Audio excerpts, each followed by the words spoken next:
Hello friends, I welcome you once again. Today we are going to see one lesson from our prose section, that is 1.3, and the title of the lesson is on saying please. As usual, my first instruction is you must have your textbooks with you.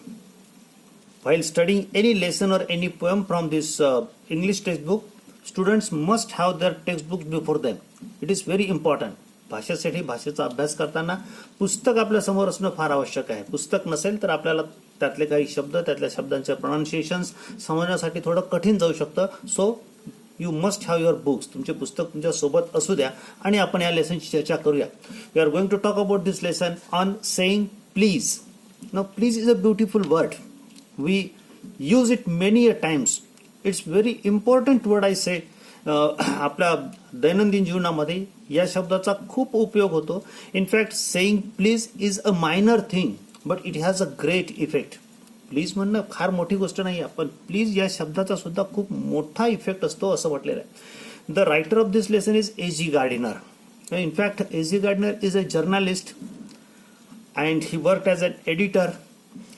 He wrote many articles with his pen name Alpha of the Plot. This is his pen name. He used to write as a columnist, we can say, in Daily News London. लंडनच्या daily news या जर्नलसाठी तो एक column चालवत असे आणि he use to write short stories in that.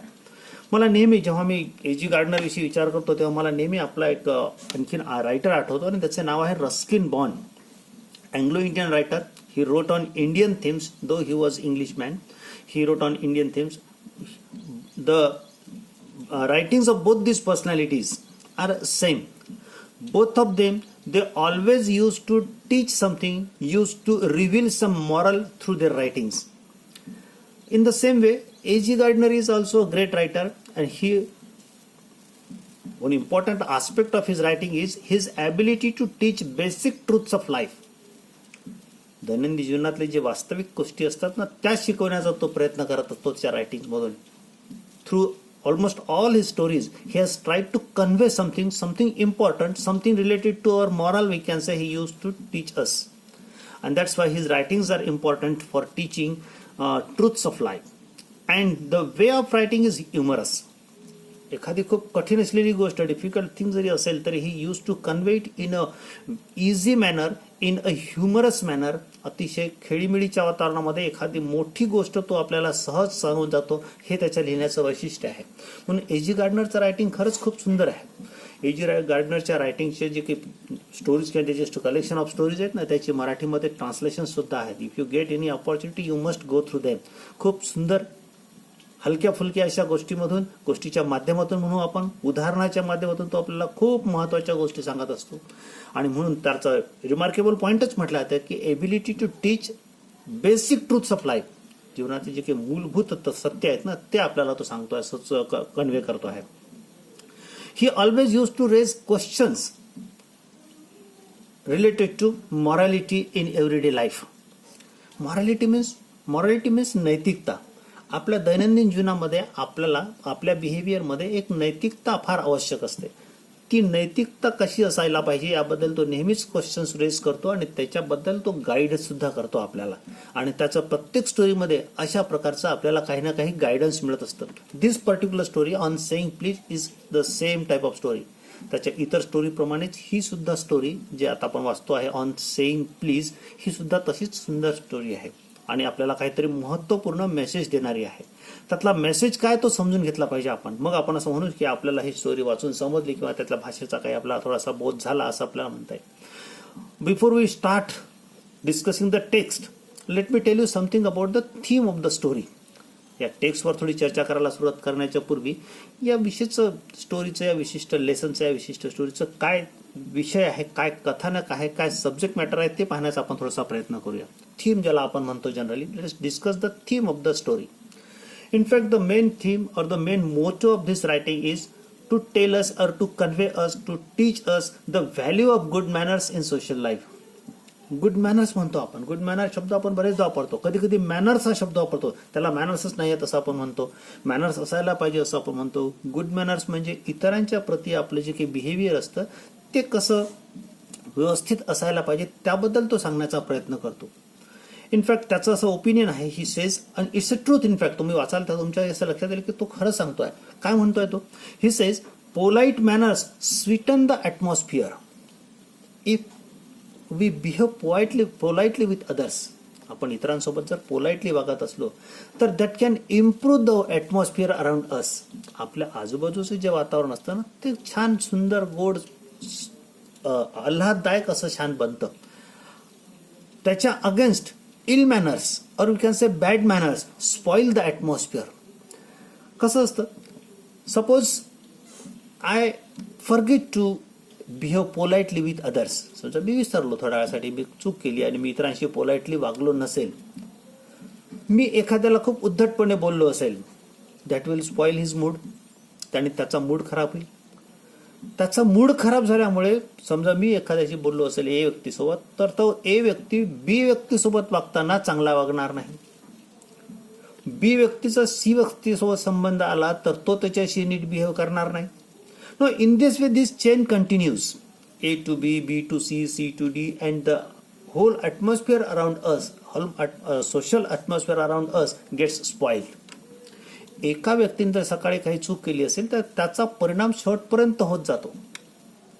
समजा घरी एखाद्या व्यक्तीचं भांडण झालं असेल फॉर एक्झाम्पल, आणि त्याला जर त्याची चांगली ट्रीटमेंट मिळाली नसेल, मग त्याचा मूड खराब झाला असेल तर तो ऑफिसमध्ये जाईल. ऑफिसमध्ये त्याच्या सबऑर्डिनेट सोबत वागताना तो त्याचा थोडासा मनातला राग आपोआप कुठेतरी त्यांच्यावर प्रदर्शित होईल. त्या सबऑर्डिनेटशी ते चांगला वागला नाही तर सबऑर्डिनेटचाही मूड खराब होईल. आणि त्याच्यानंतर मग तो त्याच्या खालच्या हाताखाली काम करणाऱ्या व्यक्तींसोबत बोलताना वागताना नीट वागणार नाही आणि मग सगळं ऑफिसमधलं वातावरण खराब होऊ शकतं एका व्यक्तीच्या मिसबिहेवियरमुळे. म्हणून हे गुड मॅनर्स ज्याला आपण म्हणतो ते खूप खूप आवश्यक असतात. चांगल्या पद्धतीने आपल्याला वागता आलं पाहिजे, इतरांसोबत आपल्याला मॅनर्सनी बिहेव करता आलं पाहिजे. एटिकेट ज्याला आपण म्हणतो ते आपल्यामध्ये असले पाहिजे, हे फार आवश्यक आहे. गुड मॅनर्स म्हणजे नेमकं काय? गुड मॅनर्स म्हणजे रायटरच्या दृष्टिकोनातून he has tried to explain his concept with the help of 3 important words. First word is courtesy.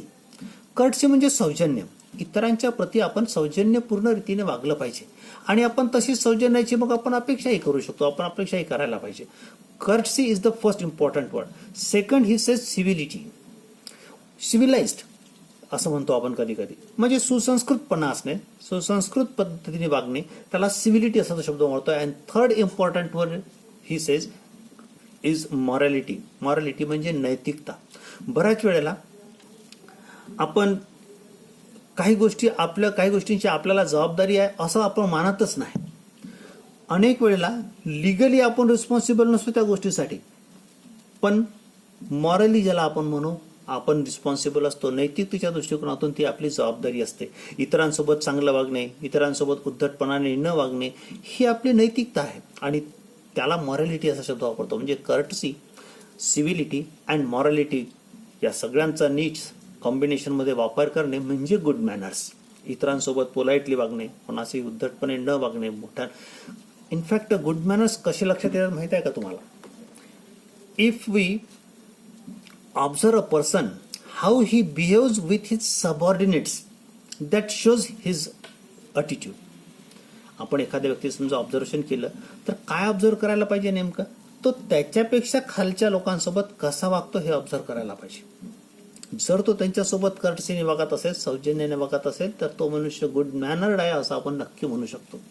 मग अशा पद्धतीने to tell us the value of good manners, to tell us the effect of good manners, he has given some examples in this text. त्यांनी त्याचा हा मुद्दा स्पष्ट करण्यासाठी या टेक्स्टमध्ये, या लेसनमध्ये, ऑन सेईंग प्लीज या लेसनमध्ये जो 1.2 मध्ये आहे त्याने काही उदाहरणं दिली आहेत, काही सुंदर असे एक्झाम्पल्स आपल्यासमोर दिले आहेत.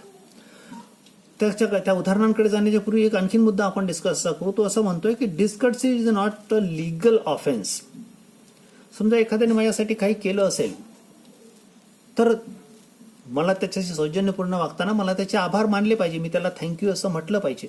किंवा एखाद्याकडून मला काही काम करून घ्यायचं असेल तर मी त्याला प्लीज असा शब्द वापरला पाहिजे. हे कर्टेस वागणं झालं. कर्टसी असली पाहिजे आपल्या वागण्यामध्ये. जर मी असं केलं नसेल, एखाद्याने मला काही दिलं किंवा काही माझ्यासाठी मदत केली, मी त्याला थँक्यू म्हटलं नसेल तर हा काही लिगल ऑफेन्स नाही आहे, हा काही कायदेशीर गुन्हा नाही आहे. मी प्लीज म्हटलं नाही किंवा मी थँक्यू म्हटलं नाही किंवा मी सॉरी म्हटलं नाही म्हणून मला काही कायद्याच्या दृष्टिकोनातून पनिशमेंट होईल, शिक्षा होईल असं नाही. तो लिगल ऑफेन्स होऊन माझ्यावर खटला चालेल आणि मला पनिशमेंट होईल असं होऊ शकत नाही. कारण लिगल ऑफेन्सला पनिशमेंट असते, पण डिस्कर्टसी हा लिगल ऑफेन्स नाही आहे. पण तो ऑफेन्स आहे, पण त्याला कुठला ऑफेन्स म्हटलाय त्यांनी, इट्स अ मॉरल ऑफेन्स. तो एक नैतिक गुन्हा होऊ शकतो. नैतिकतेच्या दृष्टिकोनातून त्याला गुन्हा मानला जाऊ शकतं आणि अशा गुन्ह्यासाठी कोणी कोणाला पनिशमेंट किंवा शिक्षा देऊ शकत नाही. हे लक्षात ठेवलं पाहिजे. म्हणजे डिस्कर्टसी हा लिगल ऑफेन्स नसून मॉरल ऑफेन्स आहे आणि मॉरल ऑफेन्ससाठी कोर्ट तुम्हाला शिक्षा देऊ शकत नाही, पनिशमेंट दिला जाऊ शकत नाही. ते आपण स्वतः पाळायला पाहिजे असतात. पण जितके लिगल ऑफेन्सेस इम्पॉर्टंट असतात तितकंच इम्पॉर्टन्स तो या ठिकाणी मॉरल ऑफेन्सला सुद्धा देतो असं आपल्या लक्षात येईल. He has given some examples to explain his point or to make his point clear in this lesson on saying please. अतिशय सुंदर छोट्या सोप्या भाषेमध्ये त्याने काही उदाहरणं आपल्या समोर ठेवली आहेत. Let us talk about the first example he talks about. काय सांगतोय तो? He is talking about a lift man. Lift man mean person who operates lift in tall buildings. Lifts are there and there is a lift man who helps the passengers, we can say, going to various floors. वेगवेगळ्या फ्लोअर्सला जाताना त्यांना मदत करणं हे त्याचं काम असतं. Suppose you enter the lift, then you will have to tell him the floor you want to go and he will take you to that particular floor. Here he has given one example that happened with the liftman. What happened actually, you see, maybe on that day that liftman was not in a good mood, maybe the passenger may not be in a good mood, we can say they might have been disturbed, but they misbehaved with each other. See how they behaved. A passenger entered in a lift. काय झालं त्या उदाहरणामध्ये पहा. एक passenger त्या लिफ्टमध्ये येतो and he asked, or we can say he told the liftman top, because he wanted to go to the top floor of the building. त्याला त्या बिल्डिंगच्या टॉप फ्लोअरवर जायचं होतं आणि त्यांनी त्या लिफ्टमॅनला म्हटलं की टॉप. लिफ्टमॅन सेड और liftman expected that he should say और the passenger should say top please. लिफ्टमॅनला अशी अपेक्षा होती की त्यांनी टॉप फ्लोअर सांगताना टॉप फ्लोअर प्लीज असं म्हणायला पाहिजे. त्यांनी प्लीज शब्दाचा वापर केलाच नाही. लिफ्टमॅनला ते जरा वाईट वाटलं, त्याला ते डिस्कर्टियस वाटलं. And what he did, that is important. त्याला ते थोडं इन्सल्टिंग वाटलं, त्याला ते रिस्पेक्ट देणारं वाटलं नाही. त्यांनी त्याला वर नेण्यासाठी नकार दिला. He said, he denied, we can say, to take him to the top floor. Not only he denied, he pushed him away out of the lift. त्यांनी त्याला फक्त नकारच दिला असं नाही, तर त्यांनी त्या लिफ्टमधून त्याला बाहेर काढून दिलं, ढकलून दिलं. It was a physical assault. आणि तो मग त्याला धक्का देऊन बाहेर काढल्यामुळे the passenger got angry and he complaint against the liftman. आणि मग त्याने त्या लिफ्टमॅन विषयी कंप्लेंट केली. आणि मग जे काही सिटी मॅनेजमेंटचे जे काही लोक असतील, दे पनिश्ड द लिफ्टमॅन. आणि त्या दृष्टिकोनातून त्यांनी त्याला लिफ्टमधून हाकलून दिल्याबद्दल त्याला पनिशमेंट झाली. He had to pay for that. त्याला त्यासाठी फाईन भरावा लागला असं म्हणू आपण. In fact what was the offence? Offence of that passenger was moral offence, but offence of the liftman was legal offence. त्या पॅसेंजरने केलेला जो गुन्हा होता तो नैतिकच्या दृष्टिकोनातून तो फक्त प्लीज म्हणायला चुकला, एवढंच त्याचं चुकलं होतं. बाकी त्याचं काही चुकलेलं नव्हतं.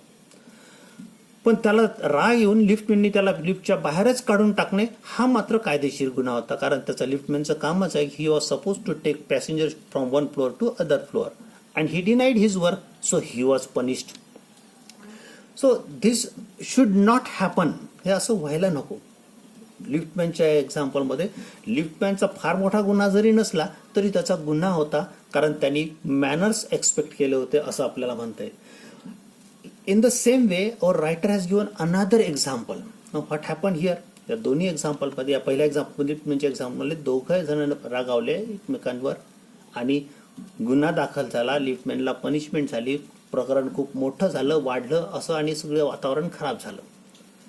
याच्या उलट तो एक सुंदर उदाहरण देतोय आपल्याला. The example is about good manners again. What happen? See, second example, he says once the writer entered hurriedly in bus, city bus we can say. एकदा एका बसमध्ये रायटर घाईघाईमध्येच चढला. And the moment he got on the floor, we can say he realized that he had forgotten his wallet at home. त्याच्या बसमध्ये चढल्याच्या नंतर त्याच्या लक्षात आलं की तो आपलं मनी पर्स, ज्याला वॅलेट जे म्हणतो आपण, तो आपलं घरीच विसरलेला होता. Now he was in trouble, he was in difficulty. He thought that the conductor may ask him to get down. त्याला असं वाटलं की आता कंडक्टर पैसे नाही आहेत, तिकीट काढायला पैसे नसल्यामुळे त्याला तो आता पुढे नेणार नाही, त्याला तो खाली उतरायला सांगेल असं त्याला वाटत होतं. Now he realized the presence of conductor for the first time. अनेकदा त्यांनी प्रवास केला पण त्याला त्या कंडक्टरच्या अस्तित्वाचं फार मोठं कधी काही वाटलं नाही, पण आज त्याला त्या कंडक्टरच्या अस्तित्वाची मोठी जाणीव झाली. म्हटलं की आता तो कंडक्टर आपल्याला हाकलून देऊ शकतो, कारण तो देणार, पण तिकीट नाही काढलं तर तो उतरून जा असं नक्की म्हणू शकतो. He can push him out. But what happen, see, he very plainly, very politely explained the condition to the conductor. He said, I have forgotten the wallet and I don't have any money. What should I do? The conductor said, don't worry. Where do you want to go? And conductor offered him the ticket. The writer said, I don't have any money. He said, don't worry. We'll meet once some other time. At that time you can give me that money.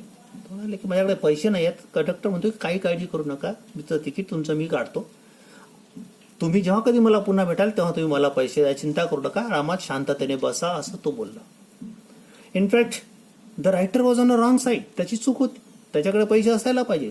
But conductor help हिम कर्टियसली. कंडक्टरने त्याला अगदी सौजन्यपूर्ण वागणूक दिली, त्याची अडचण समजून घेऊन त्याला मदत केली, पैशाची डिमांड न करता त्याला तिकीट दिलं.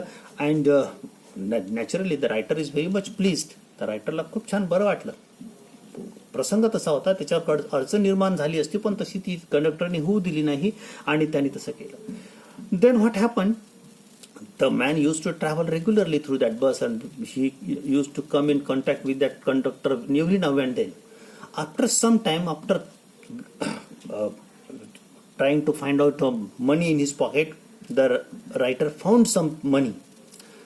खिशात कुठे काही चुकून वगैरे पैसे आहेत का हे पाहत असताना त्याला त्याच्या खिशामध्ये काही पैसे मिळाले आणि त्याने ते कंडक्टरचा हिशोब चुकताही केला. पण सुरुवातीला कंडक्टरने जे सौजन्य दाखवलं त्यामुळे तो फार इम्प्रेस झाला. ही गॉट इम्प्रेस्ड आणि त्याच्या मनावर त्या कंडक्टरविषयी एक छान छाप पडली. म्हणजे कंडक्टर्स वाईटच असतात असं त्याला जे वाटत होतं ते आता वाटत नाहीये. तो आता त्या कंडक्टरविषयीच खूप चांगला विचार करायला लागला असं आपण म्हणू. And he started observing him. मग तो त्याला नेहमी ऑब्झर्व करत असे. See the good behaviour of the conductor. He was a good man. He always use to behave with others with good manners. नैतिकतेच्या दृष्टिकोनातून जे जे करायला पाहिजे ते तो सतत सगळ्यांसाठी करत असे. It was a double-decker bus. The upper floor was open to the sky, we can say, and the first floor was closed one. At the time of rain, he used to climb the stairs up and tell the people that there is space in the first floor. You can come down. In fact, it was not his responsibility. पहा कधी कधी काय होत असे, त्या buses London मधल्या double decker होत्या. वरचं जे फ्लोर असायचं ते ओपन असायचं आणि खालच्या फ्लोअरमध्ये सेफ असायचं. पावसाच्या वेळेला खाली जर जागा निर्माण झाली तर वरच्या लोकांना तो स्वतः पायऱ्या चढून वर जाऊन सांगत असे की खाली स्पेस झाली आहे, तुम्ही या खाली बसायला. हे त्याचं काम नाही ऍक्च्युली, पण तो ते करत असेल. एखादा ओल्ड पर्सन असेल तर त्या ओल्ड पर्सनला चढण्यासाठी उतरण्यासाठी तो मदत करत असेल. If there is any blind person, he use to take him he used to help him to cross the road. Sometimes he used to help him to go to his way, we can say. In this way he used to behave with courtesy to all. सगळ्यांसोबत तो सौजन्याने वागत असे. Our writer noticed this thing. Once what happened, you see, writer got into the bus, climbed, sat on the first floor. खालच्या floor पेक्षा वरच्या फ्लोअरवर जाऊन तो बसला. And when conductor came for asking for tickets, we can say, unknowingly he stepped on his foot. पहा कसं काय घडलं. तिकीट मागायला किंवा तिकीट काढायला आलेला कंडक्टर आलेला असताना चुकून त्याचा पाय रायटरच्या पायावर पडला. The conductor was wearing a boot. It was bit heavy one. आणि त्या रायटरच्या पायावर पाय पडल्यामुळे त्याला खूप त्रास झाला. He was in trouble. He pain, we can say. But at the very moment the conductor expressed profound apologies. पण त्याच क्षणी त्या कंडक्टरने अगदी मनापासून आपली क्षमा याचना करायला सुरुवात केली की माझं चुकलं आहे, I am sorry, I couldn't see you वगैरे वगैरे तो बोलला. अँड तुम्हाला खूप त्रास होतोय का असं त्याने विचारलं. See the effect of his politeness. Though it was painy, the writer said no no, it doesn't matter. खूप त्रास होत असताना सुद्धा रायटर त्याला काय म्हणतो, काय हरकत नाही, मला काय फार त्रास होत नाही असं तो म्हणाला. And the matter was solved. आपण थोडा रिव्हर्स विचार करून पाहूया. पाय पडल्याबरोबर जर रायटरने त्याच्यासोबत काही हॉट वर्ड्स एक्सचेंज केले असते, दोन चार शिव्या घातल्या असत्या, तर तोही रागावला असता आणि तिथे एक मोठा इश्यू निर्माण झाला असता. पण त्यांनी सॉरी म्हटलं. रायटरनेही त्याचं आपलं दुःख कारण त्याला माहित होतं तो कंडक्टर किती चांगला बिहेव करतो म्हणून, आणि ते मॅटर तिथे संपलं. पहा, आपण अनेकदा आपल्या अवतीभोवती असे एक्झाम्पल्स पाहतो. रस्त्यावर कधी कधी एखादा छोटा अपघात होतो आणि एखादा मोटरसायकलचा अपघात असेल तर दोघंही जण एकमेकांची चूक दाखवण्यामध्ये बिझी असतात. पण जर त्याच क्षणी भांडण न वाढवता दोघांनी एकमेकांना जर सॉरी म्हटलं, कारण ऍक्सिडेंट कधीही कोणी मुद्दाम करत नसतो, चुकून होत असतो. दोघांनी एकमेकांना सॉरी म्हटलं, आपापली चूक सुधारण्याचा प्रयत्न केला, तर ते भांडण तिथेच थांबू शकतं. पण तसं होत नाही. जनरली लोक खूप हॉट वर्ड्स एक्सचेंज करतात, भांडण मोठं करतात, रस्त्यावर एक प्रकारचं इश्यू क्रिएट करतात. तसं होऊ नये. समाजातलं वातावरण जर चांगलं राहावं असं वाटत असेल तर each one of us we can say must give importance to good manners. Morality, आपली नैतिकता काय आहे आणि आपलं जे काही इतरांसोबत सौजन्यपूर्ण वागणं आहे त्याच्याकडे आपण सतत लक्ष द्यायला पाहिजे असं तो म्हणतोय. जरी तो ऑफेन्स नसला तरी तो मॉरल ऑफेन्स आहे असं रायटर मानतो आहे. In the next part of the lesson writer use one more example. तो काय सांगतो पहा. जर तुमच्याशी कोणी सौजन्याने वागत नसेल तर तुम्ही सुद्धा तुमचं सौजन्य सोडून द्यायचं का? Definitely not. त्यांनी एका चेस्टरफील्ड नावाच्या व्यक्तीचं उदाहरण दिलं आहे. चेस्टरफील्डचा एक मित्र त्याला भेटला आणि तो त्याला मोठ्याने सांगत होता की मी जेव्हा रस्त्याने जात असतो, while passing by the road we can say, during rainy season और sometimes during summer we can say, what happens, the way close to wall is safe. रस्ता भिंतीच्या लगत जो असतो तो सेफ असतो. तिथे पाऊस कमी लागतो म्हणा किंवा तिथे ऊन कमी लागतं, आणि म्हणून रस्त्याने चालत असताना आपण त्या पद्धतीने चालण्याचा प्रयत्न करतो. तो चेस्टरफील्डचा मित्र चेस्टरफील्डला असं सांगतो की I never give wall side to other person. म्हणतो की मी कधीच भिंतीच्या बाजूची जागा दुसऱ्यांना जाऊ देत नाही, मीच तिथून चालतो असं तो सांगतोय. म्हणजे मला पाऊस नको लागायला किंवा मला ऊन नको लागायला म्हणून मी तिथून चालत असतो. त्याच्यावर अति शांतपणे चेस्टरफील्ड काय उत्तर देतो पहा. तो सांगतो की I always give wall side to others. तो म्हणतो की मी नेहमीच सौजन्यपूर्ण वागतो आणि भिंतीकडची जी बाजू